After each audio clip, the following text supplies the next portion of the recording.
Buenas, mi nombre es Madeline Uceda y estoy en la clase de Introducción a la Imagenología. Mi número de cuenta es 2018-100-6024 y en este video voy a hablar acerca, voy a responder las preguntas que se nos hizo anteriormente a través de la plataforma. La primera pregunta dice: ¿cómo afecta la calidad de la imagen y el estudio el valor del espesor de corte que se seleccione para un estudio de tomografía? A veces pueden encontrarse tamaños de corte muy grandes o tamaños de espesor de corte muy pequeños. Cuando tenemos espesor de corte muy grande, entonces podemos encontrar, se presenta menor borrosidad, menor SNR, o sea, no va a haber tanto ruido en la imagen, y también vamos a tener menor detalle debido a que estamos utilizando un detector mayor para un espesor de corte mayor. El tamaño del espesor de corte también va a influir en lo que es el movimiento de la camilla, en qué tan rápido o qué tan lento se mueve la camilla a través del Grandi. Para un espesor de corte menor o muy bajo, va a haber más borrosidad en la imagen, va a haber mucho más ruido y va a haber mucho más detalle porque el detector es pequeño. Entonces, como podemos ver, tiene algunas desventajas y ventajas en cada uno de los espesores, ya sea muy grande o muy pequeño. Es por eso que entonces se va a elegir un espesor de corte adecuado. Entonces, debido a que el espesor de corte va a influir en lo que es también el movimiento de la camilla, de tal manera va a influir en lo que es el estudio, ya que va, dependiendo del tamaño del espesor de corte, entonces va a realizarse un estudio más rápido o que un estudio que dure mucho más tiempo. La pregunta número 2 dice: ¿qué sucede cuando se selecciona un pitch muy alto o un pitch muy bajo? El pitch es la relación que hay entre el movimiento de la camilla a través del Grandi y el espesor de corte que estemos utilizando. Entonces, para un pitch alto vamos a tener regiones anatómicas donde los rayos X no van a atravesar estas regiones, o sea, por ejemplo, va a atravesar una parte sí, una parte no, una parte sí, una parte no. Debido a esto, va a disminuir la dosis en el paciente, entonces va a disminuir la exposición, pero la imagen va a tener menos información y va a tener un contraste menor y un mayor SNR, o sea, va a haber mucho ruido en la imagen. Ahora, cuando seleccionamos un pitch que es muy bajo, entonces lo que va a pasar es que se va a sobreexponer las regiones anatómicas, va a haber una sobreexposición.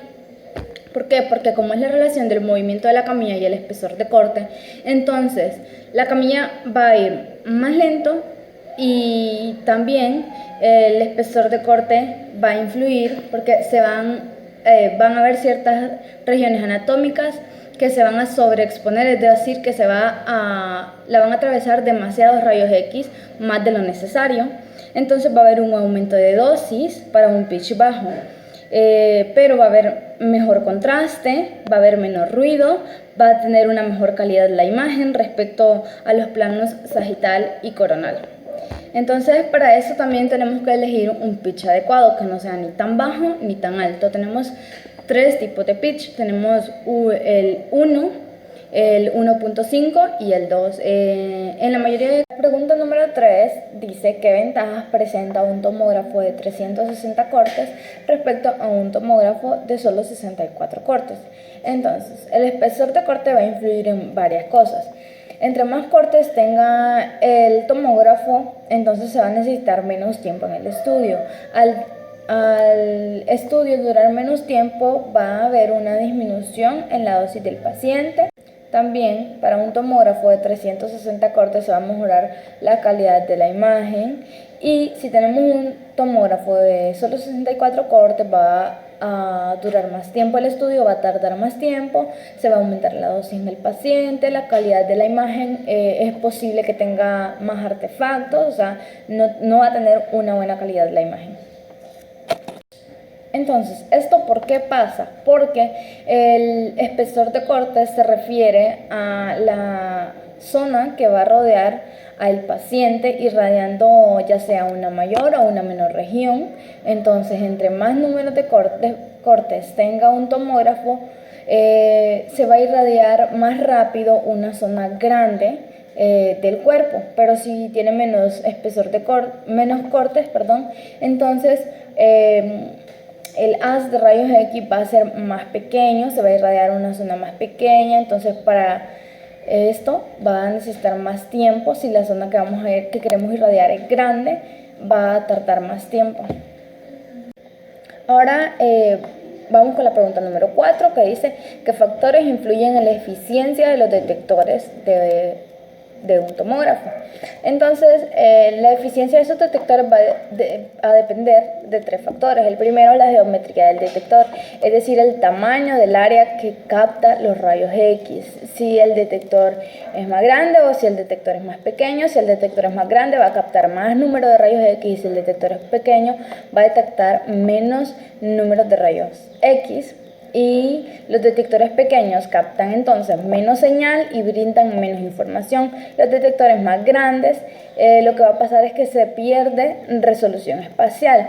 Veámoslo como si fuera una caja. Entonces, una caja donde vamos a colocar un cierto número de objetos.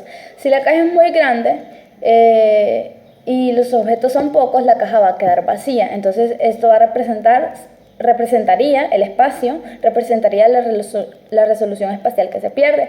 Si la caja es muy pequeña, entonces no van a caber tantos objetos. Esto representa la señal que captan y la información que nos brindan en la imagen.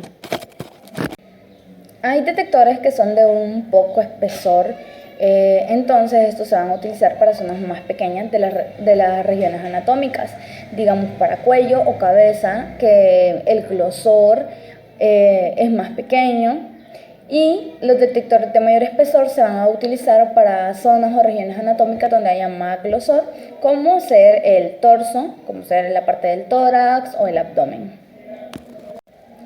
El segundo factor del que va a depender la eficiencia de un detector, o que el detector sea bueno, es la eficiencia de conversión. La eficiencia de conversión es la capacidad de convertir una señal de rayos X a una señal eléctrica para formar la imagen.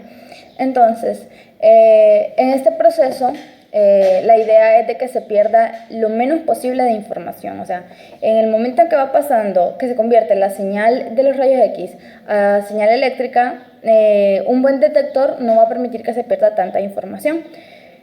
Y para eso tenemos varios tipos de detectores, como el detector de estado sólido y el detector de cámara de ionización. El material que se utiliza en los detectores para captar los rayos X debe ser un buen material, y debe ser un material centellador o un material semiconductor.